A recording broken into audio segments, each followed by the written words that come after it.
department to another. So he told me that NIPR is already concluding plans to have a finishing school for such persons.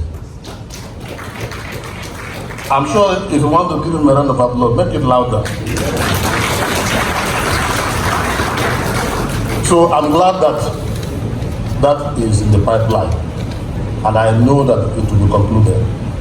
Now, we in the National Assembly were doing everything humanly possible to support NIPR. The decree 1990 that later became an act of parliament in 2004 that set up NIPR is already moribund. It has outlived some of its usefulness, and we have to touch it. So National Assembly right now, we are working with the council to ensure that we will amend that act of parliament. So shaping the act in line with the trends in strategic and effective communication. And I'm also glad that this council have appointed me the chairman of the NIPR council, the committee, to look at these laws and see to what extent it can be amended or repealed to bring NIPR as one of the best world practices. And I must also recognize my deputy. I think I saw him here. Yes. Honorable, I recognize you.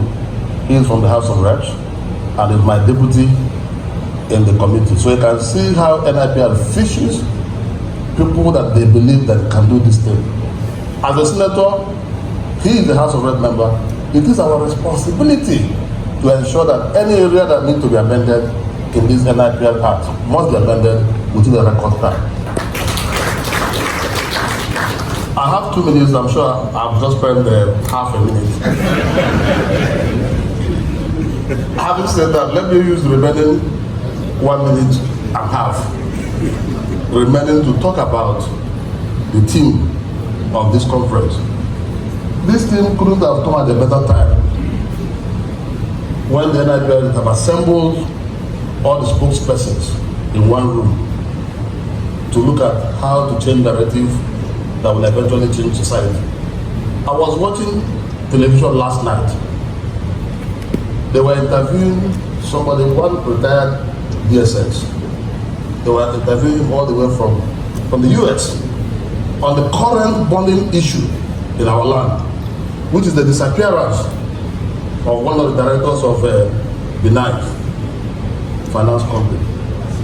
Then the interviewer put it to him and said, don't you feel ashamed and embarrassed that somebody that was arrested will disappear within the confines of government establishment that arrested him? You should be ashamed as a Nigerian. I was just wondering what the man would respond. And the man responded in a manner that gladdened my heart.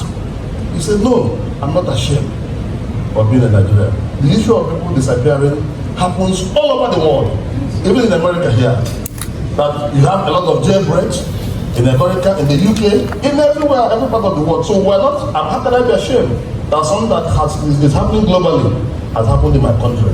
Now, what is the take home from that response? The take home from that response that as a public relations officer, he is not, but he has done the job of a public relations officer for the country.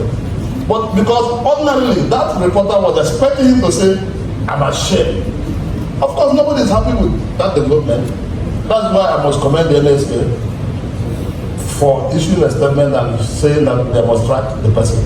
And even the minister yesterday said that those people that were responsible have been arrested and are being questioned. So government is being proactive.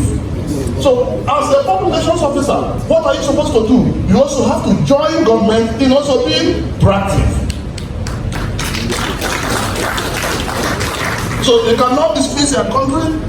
They cannot dismiss your security agencies. No, the world has become a global village.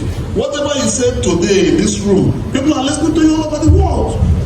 So I'm glad that that former DSS director made that clarification that he's not ashamed of being a Nigerian. But that does not mean that he's supporting the disappearance of the Benign director. So on this note, I want to charge all of you, spokesperson, to know that there are some things you are supposed to say and there are some things that you are not supposed to say.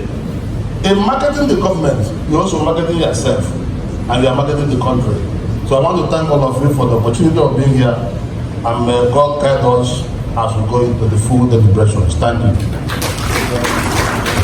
Thank you very much. Distinguished lectures have begun. From the red chamber, we move to the green chamber. Please help me welcome Honorable Mohammed Inua Basi, MNIPR, Chairman, Nigeria-Australia Friendship Group, House of Representatives. Please a round of applause for him.